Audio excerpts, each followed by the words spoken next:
बिहारच्या 2 पाणथळ जागांना आता आंतरराष्ट्रीय मान्यता मिळाली आहे. चला बघूया हे नक्की काय आहे. आणि यामुळे भारतातल्या रामसर साईट्सचा एकूण आकडा आता पोहोचलाय 93 वर. हो, बिहारच्या या 2 नवीन जागांमुळेच भारताची एकूण संख्या 93 झाली आहे. बिहारसाठी तर ही खूप मोठी गोष्ट आहे. तिथल्या रामसर साइट्सची संख्या आता 3 वरून 5 झाली आहे. चला ओळख करून घेऊया या 2 नवीन जागांची, गोकुळ जलाशय आणि उदयपूर तलाव. आता इंटरेस्टिंग गोष्ट ही आहे की या दोन्ही जागांमध्ये एक खास भूशास्त्रीय साम्य आहे. हे दोन्ही तलाव म्हणजे ऑक्सबो लेक्स आहेत, एक खास प्रकारचा नैसर्गिक तलाव.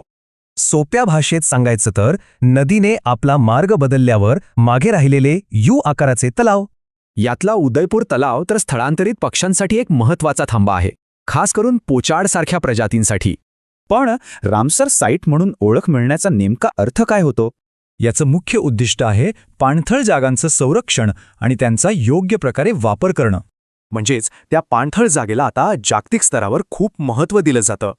आणि हो, हे फक्त संरक्षणापुरतं नाही, तर तिथल्या संसाधनांचा योग्य वापर करण्याबद्दलही आहे. पण मग एखादी जागा पात्र कशी ठरते, यासाठी काही खास आंतरराष्ट्रीय निकष आहेत. जसं की त्या जागेवर दरवर्षी 20,000पेक्षा जास्त पाणपक्षी यायला हवेत. विचार करा, 20,000 पक्षी. यावरूनच या जागेचं पर्यावरणविषयक महत्त्व लक्षात येतं.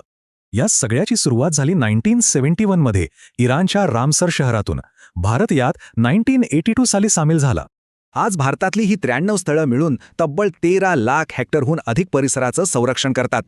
तर मग आता पुढचा प्रश्न हा आहे की या जागतिक संरक्षणाचा मान आता कुठल्या भारतीय परिसराला मिळणार?